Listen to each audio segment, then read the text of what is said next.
Segundo Mateus, capítulo de número 9, nós vamos fazer a leitura a partir do verso de número 35 e vamos seguir até o verso de número 38. E percorria Jesus todas as cidades e povoados, ensinando nas sinagogas, pregando o evangelho do reino e curando toda a sorte de doenças e enfermidades. Vendo ele as multidões, compadeceu-se delas, porque estavam aflitas e exaustas, como ovelhas que não têm pastor. E então se dirigiu a seus discípulos: a seara, na verdade, é grande, mas os trabalhadores são poucos. Rogai, pois, ao Senhor da seara que mande trabalhadores para a sua seara. O chamado de Cristo ainda continua o mesmo. Nós vivemos num tempo onde a seara continua muito grande. E os trabalhadores ainda continuam sendo poucos. Há tempos atrás, um amigo meu, ele foi viajar, conhecer Israel, e quando ele voltou, eu me sentei com ele, e nós conversando, ele me mostrando algumas fotos, e falando, me contando a respeito dessa viagem, de como que ele foi abençoado, dos lugares que ele visitou, de alguns locais onde ele se emocionou, quando orava, porque se lembrava de algumas passagens bíblicas que haviam ocorrido nestes lugares, e ele então me falava a respeito da visita dele no Mar da Galileia, e de como que aquela região era bonita, de como que nas margens emanava vida, e ele falou também da sua visita no Mar Morto, e naquele lugar era completamente diferente. Eram duas regiões completamente diferentes, e são próximas, em torno de 100 quilômetros uma da outra, mas enquanto que o Mar da Galileia era cheio de vida, o Mar Morto emanava exatamente o seu próprio nome: morte. E aí, conversando sobre essas regiões, eu comecei a abordar junto dele as diferenças desses lugares.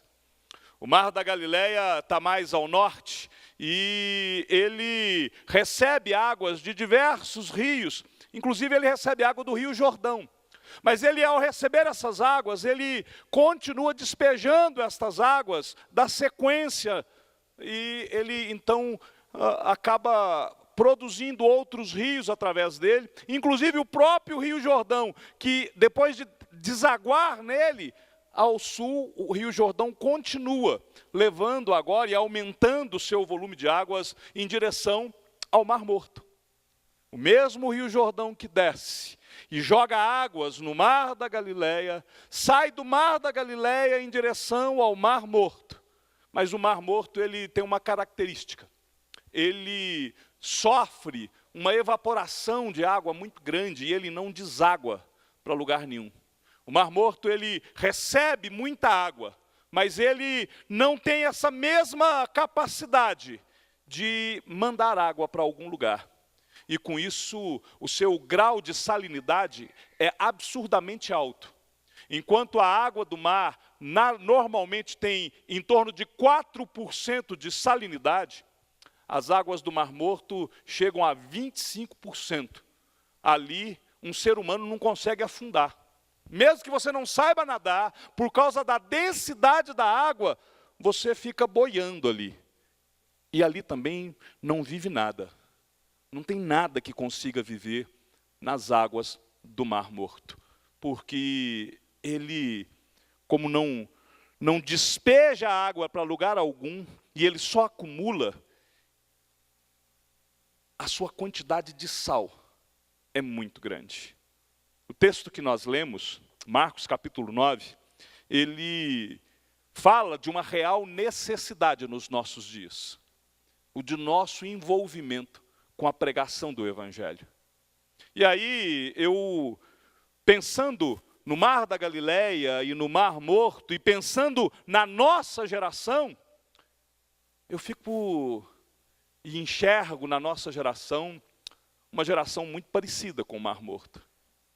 Nós somos a geração que tem mais acesso à informação de toda a história da cristandade.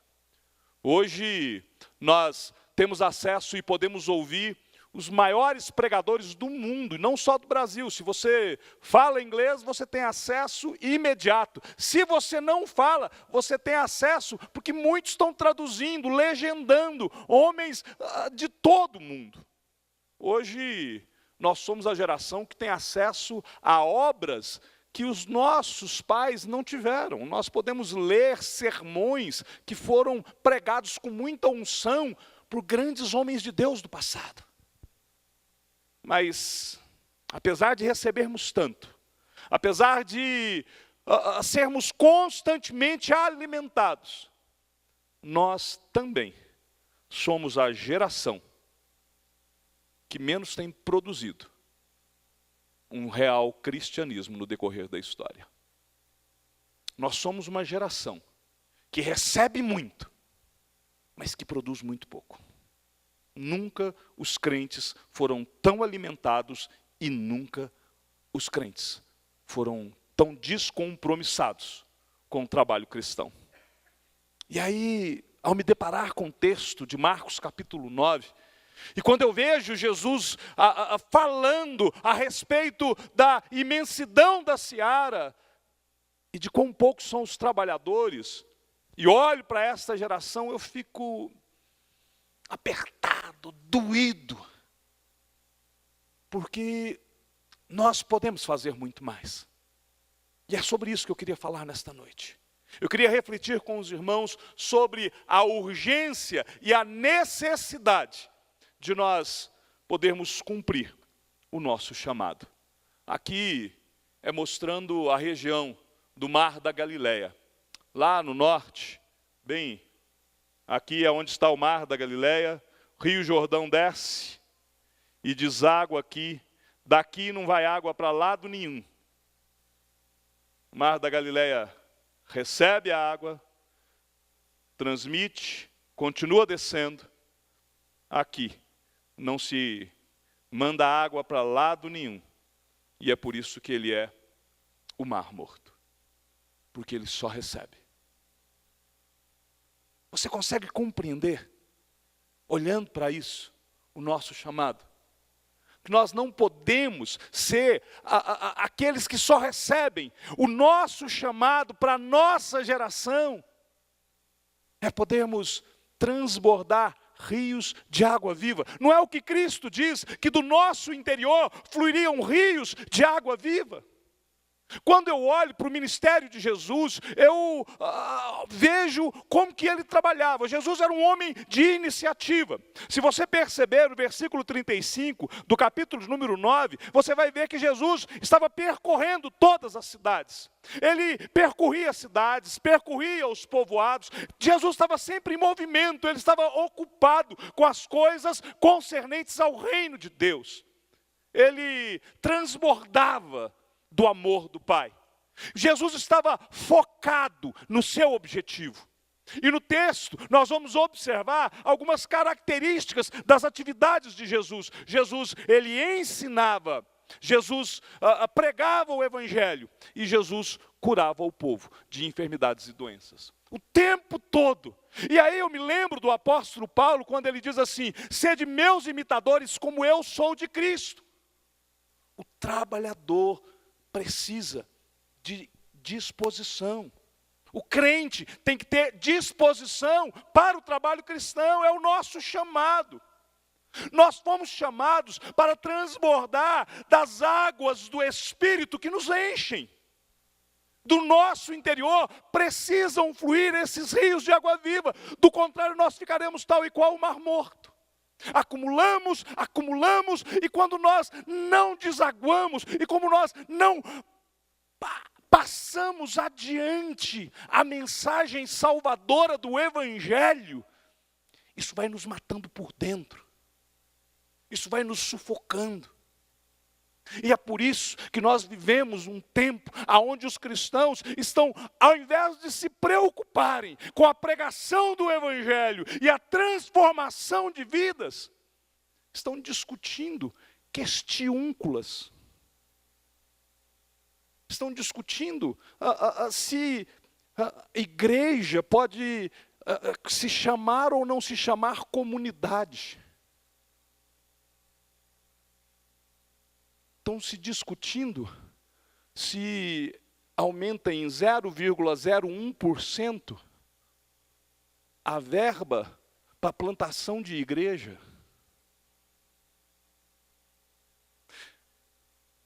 Nós corremos o risco de nos tornarmos uma imensidão de um mar morto. É preciso disposição. O trabalho cristão exige disposição. Em que nós estamos gastando as nossas energias? Qual tem sido o foco da nossa vida? Nós temos verdadeiramente buscado, em primeiro lugar, o reino de Deus e a sua justiça? Que iniciativa nós estamos tomando para anunciar o Evangelho? O que nós temos feito? Qual é a diferença que nós fazemos para essa geração? Qual a diferença que nós fazemos para o lugar aonde Deus nos colocou, quer seja na escola, no trabalho, quer seja na rua onde nós moramos? O que nós temos feito quando nós escutamos o testemunho contado pelo Dr. Fábio do índice de suicídio? Meu querido, para cada jovem que se suicida, nós temos que contabilizar um fracasso da Igreja de Cristo. Porque é a igreja que não tem sido sal nem luz suficiente para levar o amor de Cristo a estes corações. É o nosso chamado, é a nossa obrigação. Tem que ter disposição. Não basta simplesmente sair de casa e falar assim, eu vou para o culto. Nós vivemos num tempo que tem gente que nem para o culto vai, assiste pela internet. Eu posso assistir o culto pela internet. Eu envio o meu dízimo por transferência bancária. Isso não é ser cristão, isso não é cristianismo. Cristianismo é movimento, é envolvimento. Jesus era um homem de iniciativa, e se nós somos imitadores de Cristo, precisamos nos dispor ao trabalho, nós precisamos pregar, precisamos ensinar, precisamos levar cura para as almas doentes, porque o pecado é a doença da alma.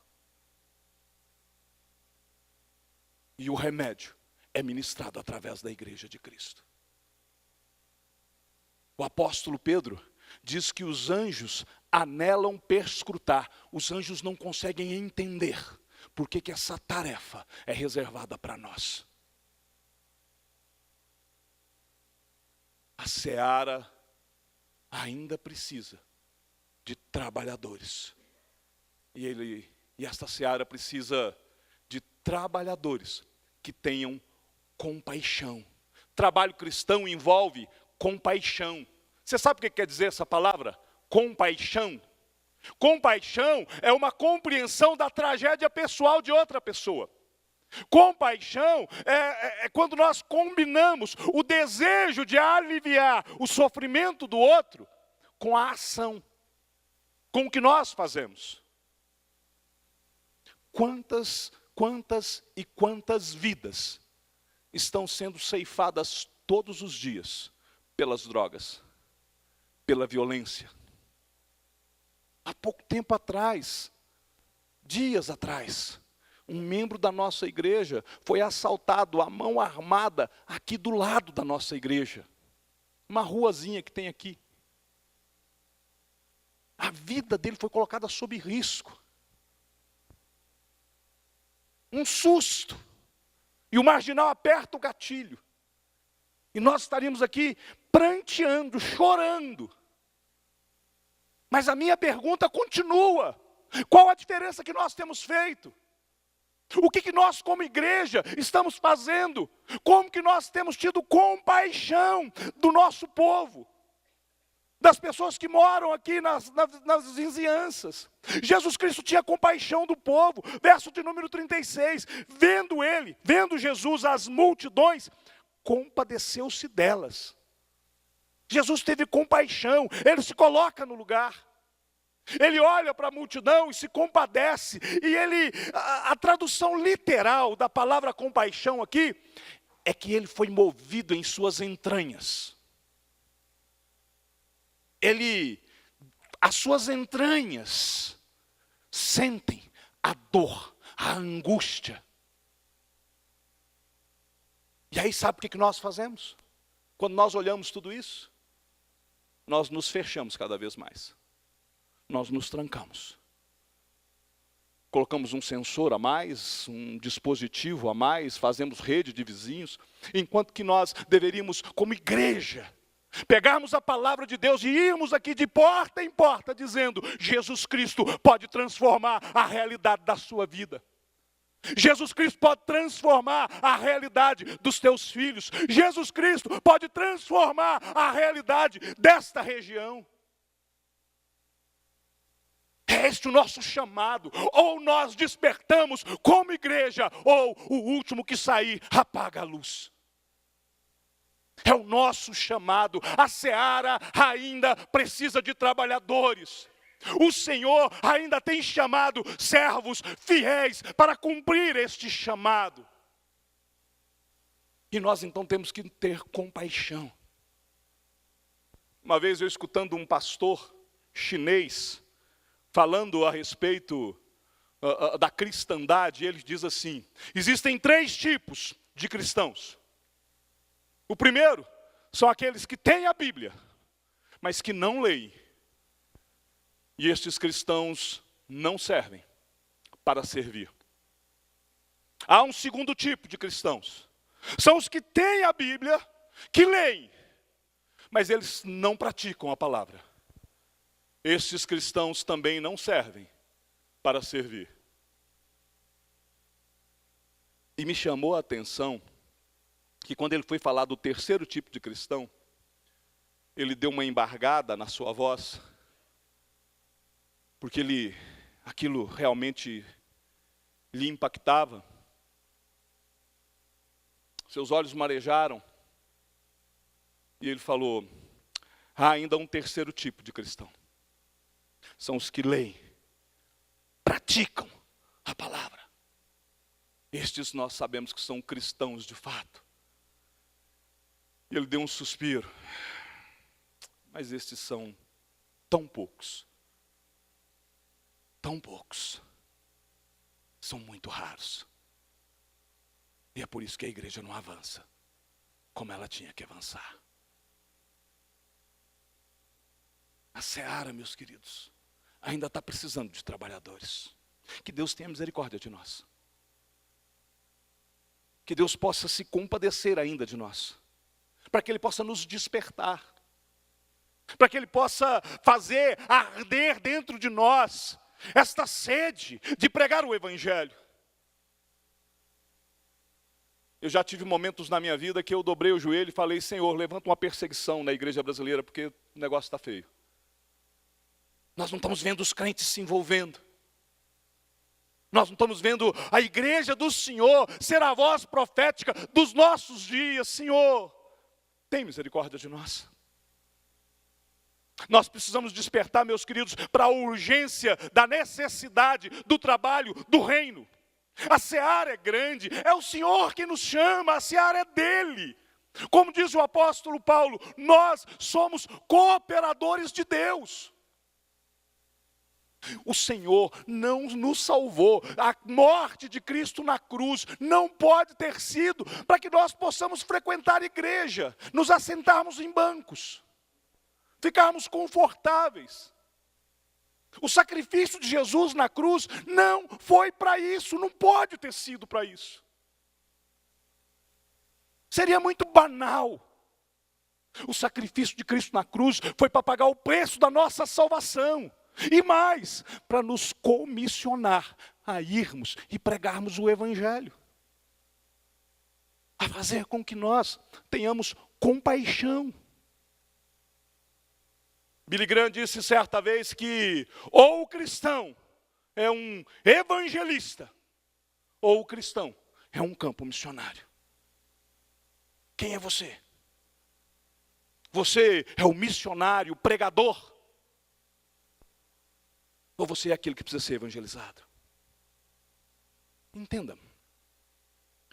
Apesar de nós nos esforçarmos, de eu trazer uma palavra dura esta noite, para poder repreender, motivar, para te chamar, te incentivar, a que você seja trabalhador do reino de Deus, eu não me esqueço, em momento algum, o Senhor da seara é o Senhor, não sou eu. Quem manda ceifeiros para a seara, quem manda trabalhadores para a seara, é o Senhor, não sou eu. E o texto, conforme ele nos ensina, ele diz que nós temos que orar, rogar ao Senhor da seara, para que ele envie ceifeiros. E eu faço isso. Tenho feito muito isso. Tenho clamado ao Senhor. Senhor, desperta pessoas, para que possam serem cooperadores, para que possam fazer este trabalho aqui na região. Para que possam me ajudar. Eu reconheço, a seara é do Senhor, e eu tenho orado para que o Senhor levante trabalhadores, ceifeiros para esta seara. Mas acontece que eu estou imbuído aqui da função de pastor. E pastor, um dos nomes que a Bíblia dá para pastor, é que pastor é o profeta. E o profeta tem que colocar o dedo na ferida. E não basta só ele colocar o dedo na ferida, ele ainda tem que girar o dedinho para lá e para cá para doer. Você tem que ter compaixão. Há muita gente aqui precisando ser resgatada para Cristo. E talvez está aguardando você ouvir o chamado de Deus e cumprir o teu chamado. A seara continua grande. E continua precisando de trabalhadores. E se nós não nos compadecermos, se nós deixarmos estas coisas caírem naquilo comum, porque hoje nós achamos comum. Hoje nós somos capazes de ver um jovem morrendo aos poucos através do crack. E somos incapazes de fazer uma oração por ele. Porque essas coisas vão cauterizando a nossa mente. E a gente já não se assusta mais com a violência. Isso é comum, hoje é até jargão, né? Não, a violência está para todo lugar. Mas a igreja está em todo lugar. E a igreja é que tem que levar a palavra, para que através da pregação do Evangelho, vidas sejam alcançadas. Porque Deus escolheu a loucura da pregação. Como eles ouvirão, se não há quem pregue? Eu não vou nem continuar o versículo, porque você está sendo enviado. Você está sendo chamado para fazer parte. Ao mesmo tempo que nós precisamos nos dispor para o trabalho, nós temos também que orar, ter compaixão, para que Deus desperte mais trabalhadores. A seara, ela ainda precisa de trabalhadores, mas o trabalho cristão exige comprometimento. Quando eu chego aqui, e eu tenho falado, tenho insistido muito a respeito do serviço cristão. Se eu for dar uma olhada em tudo que eu preguei, ensinei, falei aqui, desde que aqui cheguei em janeiro, a maior parte das minhas mensagens são neste sentido. Para que nós possamos nos envolver. Nós precisamos viver a nossa fé no caminho. Na medida que nós caminhamos para a glória eterna, nós precisamos viver esta fé. E não tem outro jeito de viver a fé a não ser a anunciar o Evangelho. O verdadeiro cristão, ele é um riacho, ele não é um lago, ele não é uma poça de água parada. Porque senão, ele vai ser um mar morto. É rio de água viva. E para isso não precisa de muita coisa, não precisa ter carro. Tem que ter disposição, tem que ter comprometimento. Tem que combater esta doença, hamartia, pecado dentro de nós. Nós temos que combater isso e nos comprometermos e nos envolvermos com a obra. Não basta frequentar os cultos. E você tem que frequentar os cultos, sim. Mas não é só isso. Não basta frequentar o culto e ser dizimista fiel. Você tem que frequentar o culto, você tem que ser dizimista fiel. Mas não é só isso. Tem que ter comprometimento. Tem que ter envolvimento.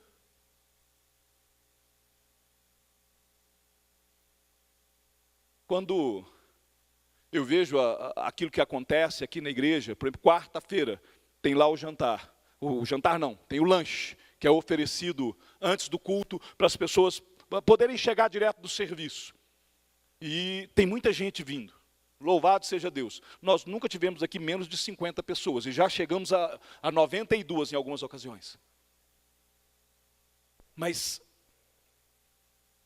é quase sempre os mesmos. Aí nós tivemos aí a festa, a cantata da Páscoa. As pessoas que estão envolvidas na ornamentação e tudo, é quase sempre as mesmas. E aí conversando com alguns mais antigos, eles falam, não pastor, é mais ou menos esse núcleo mesmo. Meu último ano de seminário, eu fiz seminário em Belo Horizonte. Eu tomei uma decisão. Belo Horizonte tinha algumas grandes igrejas, final da década de 90, início do ano 2000, e igrejas que estavam sendo influência no Brasil todo. Igrejas presbiterianas, igrejas batistas, grandes igrejas. E eu tomei uma decisão, eu queria conversar com os pastores dessas grandes igrejas. E eu procurei cada um deles. Conversei com o pastor Márcio Valadão, conversei com o pastor Jeremias, conversei com o reverendo Ludiero, que era pastor da primeira igreja presbiteriana na época, conversei com diversos pastores, Jorge Linhares, todos estavam lá. Procurei os pastores das igrejas grandes de Belo Horizonte, que tinham alguma influência de alguma forma na nação. Não foquei em compromisso teológico deles. Eu queria saber deles e eu chegava com a seguinte fala, mais ou menos igual para todos. Eu sou seminarista, estou no meu último ano de seminário. Então, o ano que vem eu vou ser um jovem pastor. O senhor tem um ministério de sucesso, um ministério que tem influenciado, que tem impactado. O senhor já tem muitos anos de ministério. Eu queria que o senhor se imaginasse como Paulo e olhasse para mim como Timóteo.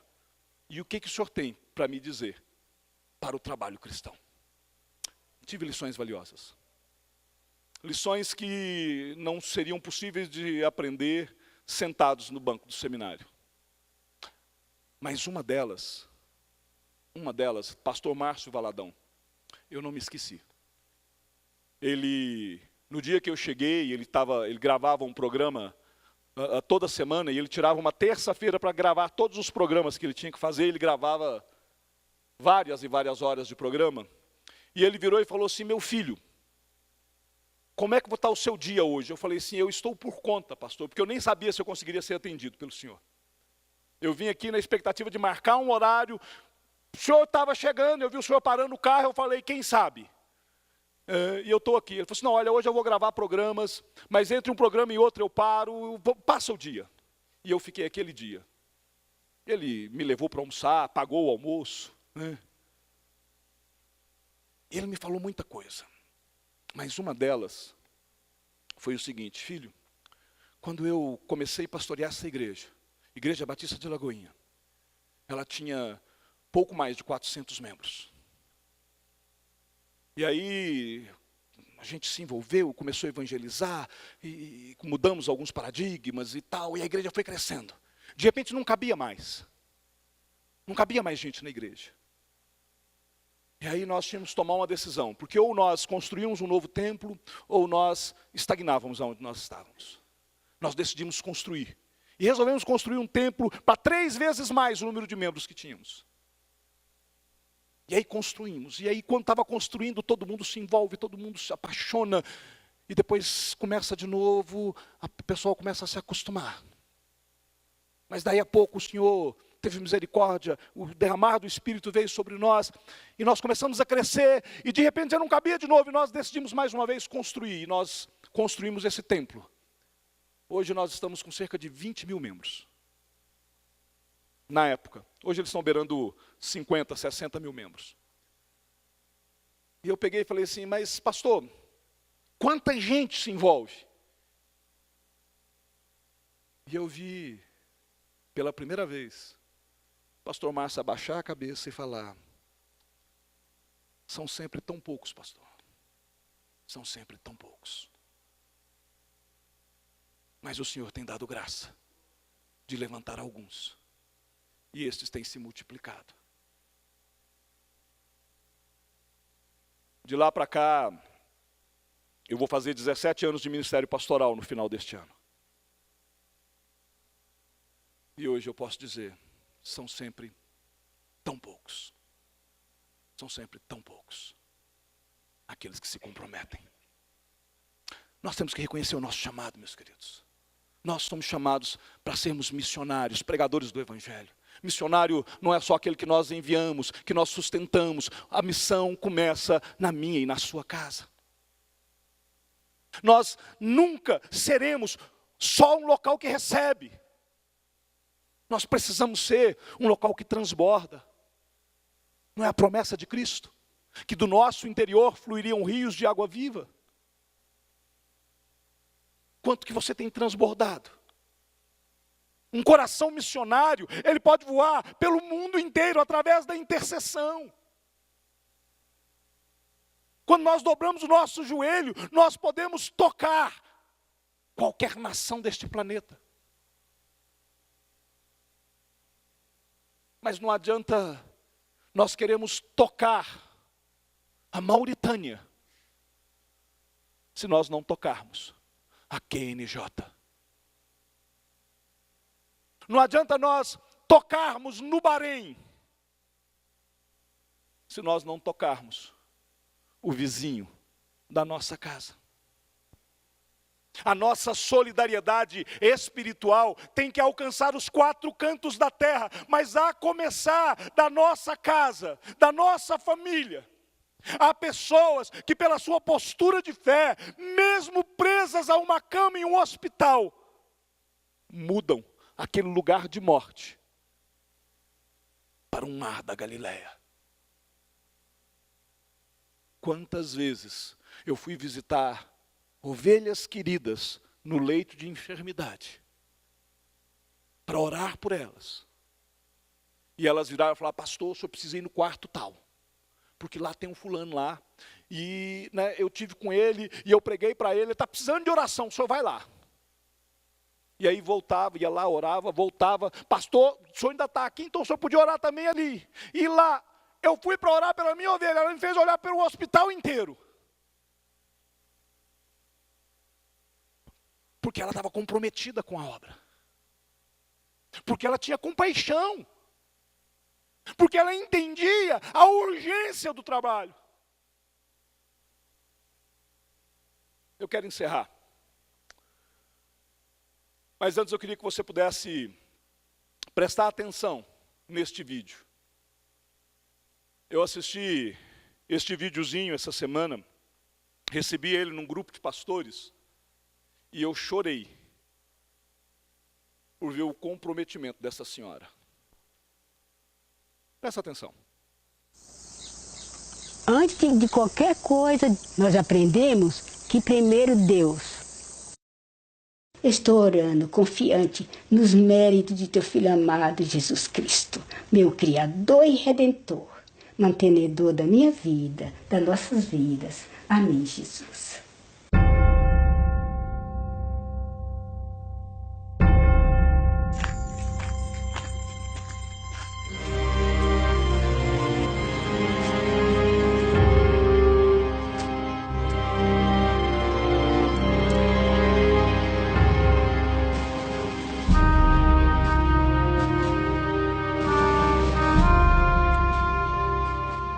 Meu nome é Maria do Carmo Carvalho. Tenho 78 anos.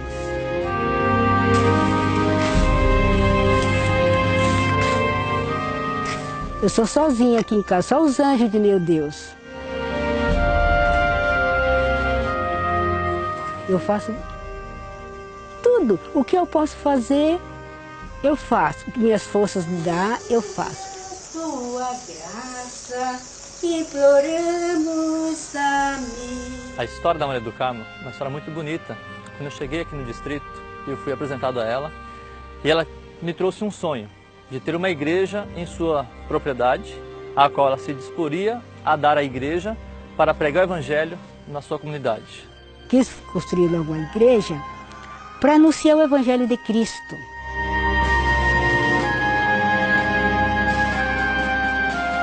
Eu vim até aqui para conhecê-la, visitar a sua casa, saber mais sobre esse sonho. E ao chegar, o que foi que eu encontrei? Todo esse terreno totalmente limpo por ela, apenas com uma enxada, um pedaço de pano, ao qual ela arrastava para fazer a terraplanagem, para preparar para construir uma igreja. Tirava a terra assim, cortava um tanto e carregava. Não podia deixar, porque se deixasse, vinha a chuva, ele ia segurar no chão novamente. Eu tinha que me esforçar. Quando fomos fazer as medidas para preparar a igreja, descobrimos coisas impressionantes. Ela limpou sozinha, em 3 meses, uma área de 156 metros quadrados e, de acordo com o Departamento de Engenharia, ela removeu mais de 200 metros cúbicos de terra. Isso equivale a aproximadamente 18 caminhões de 12 metros cúbicos cada um de terra que ela removeu sozinha em 3 meses, sem a ajuda de nenhum equipamento motorizado. Eu tinha confiança que Deus me dava força para fazer. Ela não gosta de incomodar e ela pensa que se pedir ajuda para alguém, estará sendo um incômodo. Então ela se esforça e faz sozinha. A irmã Maria do Carmo, quando eu disse a ela que iríamos até a convenção para testemunhar, ela a princípio se recusou, porque ela tinha um estudo bíblico às 3 horas, no mesmo horário da convenção. Eu gosto de dar estudo e acho que é a minha obrigação.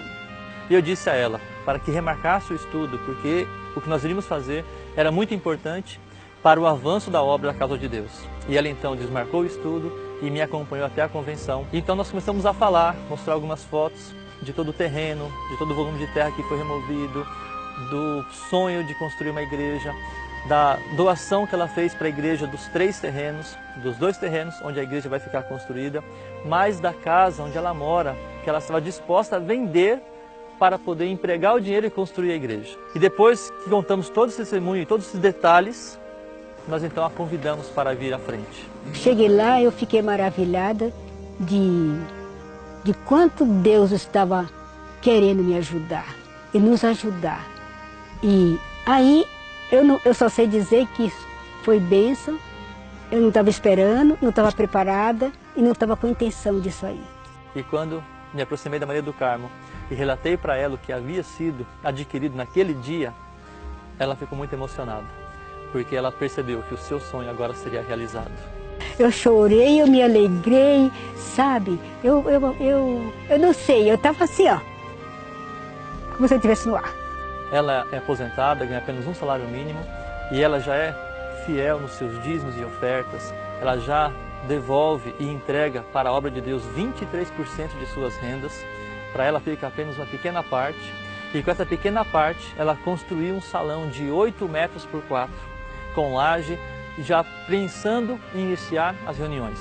Só ficava pensando que quando eu concluí isso aqui, para mim, eu vi que tudo posso naquele que me fortalece. A engenharia já está com um projeto, estão desenvolvendo agora toda a parte arquitetônica e a parte estrutural, para que, após iniciarmos as reuniões no salão que ela edificou, iniciarmos a construção do prédio da igreja. Já temos um plano de trabalho estabelecido para cá, que vão fazer ações sociais com a comunidade, para começar a apresentar aqui a pregação do Evangelho. Alguns poderiam pensar, é mais uma igreja, é mais um local de trabalho, o local para chegar é difícil acesso, a estrada é de chão, muitos buracos, tem muita água no meio do caminho. O Evangelho será pregado a todo mundo, a toda criatura. E isso não é só nos centros urbanos, é também nas vilas, nos sítios, nas fazendas, na periferia, todos esses lugares tem pessoas que necessitam e estão ansiosas por encontrar com Jesus. Eu sou uma igreja viva. Eu sou uma igreja que posso andar. É a igreja que move. Estamos pensando numa igreja para 100 pessoas. E aqui nessa região moram em torno de 450, 500 pessoas. É um desafio grande deixar essa igreja cheia. Mas eu não tenho dúvida que pelo exemplo de fé que ela tem e que ela professa aqui, essa igreja ficará pequena em pouco tempo. Deus não fez a gente para ficar acomodado.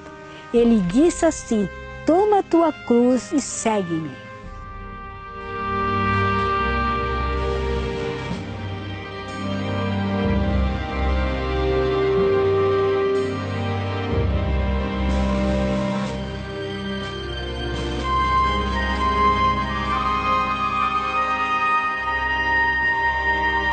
A história da Dona Maria do Carmo é fantástica, né? Eu fiz umas contas. 18 metros, 18 caminhões de 12 metros cúbicos para serem tirados por uma senhora de 78, 76 anos, descontado os domingos, porque foi num período de mais ou menos 3 meses, então, descontado os domingos, ela extraiu 2,8 metros cúbicos de terra por dia. Se você quer saber mais ou menos, então você faça um quadrado de 3 metros por 3 metros de altura, mais ou menos. E essa senhora, todos os dias, na enxada, arrastando num pano, limpou o terreno. Disposição para a obra. Esta senhora olhou para 400 e poucas pessoas que moravam na região dela. Aqui na nossa região, Taguatinga tem em torno de 300 mil habitantes. Essa nossa região, só aqui, QNJ, tem bem mais que os 400 e poucas pessoas. Mas ela teve compaixão para que aquelas pessoas pudessem conhecer Cristo. Então ela se comprometeu. Doou o terreno. Ela não dava o dízimo. Ela dava o vígimo, mais 3%. E como se isso não bastasse, ela ainda falou assim: eu vou vender a minha casa. Ela se comprometeu. O trabalho cristão exige trabalhadores. E a chamada é urgente. Há uma urgência, mas os trabalhadores ainda são tão poucos. Há tempos atrás, conversando com um membro da igreja, que eu era pastor, e eu falava com ele de como que falta compromisso com boa parte dos membros. Hoje nós deixamos até de ir no culto, inventamos as desculpas mais espatafúrdias. Hoje está frio, hoje está muito calor, hoje está chovendo. Meu vizinho escorregou numa casca de banana e eu não posso ir no culto. É só uma desculpa. Mas sabe o que realmente me entristece? É que os róis de membros das igrejas evangélicas estão aumentando. Mas a igreja não tem feito diferença. Porque ela só está inchando. Porque as pessoas não estão participando ativamente da vida da igreja. Alguns poucos membros são ativos e fiéis. E este forma um núcleo. É este núcleo que entrega os seus dízimos, é este núcleo que participa dos cultos, é este núcleo que está envolvido em todas as coisas da igreja, é este núcleo que paga um preço diante de Deus, porque ele está comprometido com a causa do Evangelho. Mas tem um tanto de gente que, apesar de serem membros, são ouvintes, espectadores. Eles não participam do culto, ele assiste o culto. Eles não participam da obra, eles olham o que está acontecendo. Fazendo um link aqui, é como se Jesus dissesse: eu só posso contar com o núcleo. Eu não posso contar com todos. A igreja tem 300 membros. 30, 50 se envolvem.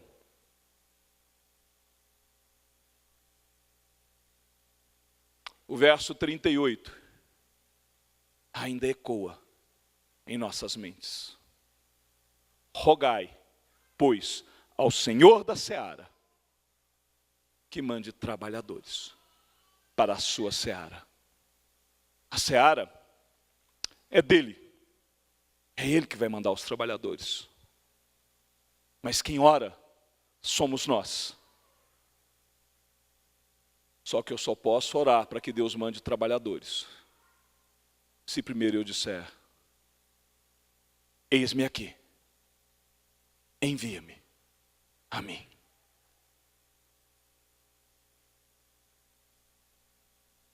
Pai, nós somos confrontados, ó Pai, com esta palavra.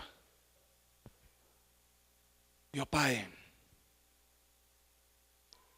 precisamos, ó Pai, e o Senhor sabe, meu Deus, como que eu tenho colocado isso diante do Senhor, ó Pai. De pessoas que se comprometem mais, que se envolvam mais. Precisamos de trabalhadores, ó Pai, e de menos desculpas. Precisamos de envolvimento e de menos cobranças. Precisamos, meu Deus, de servos fiéis, valorosos. Pessoas que estão dispostas a se comprometer, porque sentem a dor. Pai, em nome de Jesus, ó Pai, nós pedimos que o Teu Santo Espírito possa vir aqui, ó Pai, e nos envolver, ó Pai, de tal maneira que nós possamos ouvir, ó Pai, o chamado do Senhor, ó Pai, nos enviando. Sabemos, ó Pai, que o Senhor já nos falou na Tua palavra, para todos nós: ide. Mas, ó Pai, que o Espírito Santo do Senhor nos capacite, para que nós possamos cumprir este chamado, em nome de Jesus. Amém.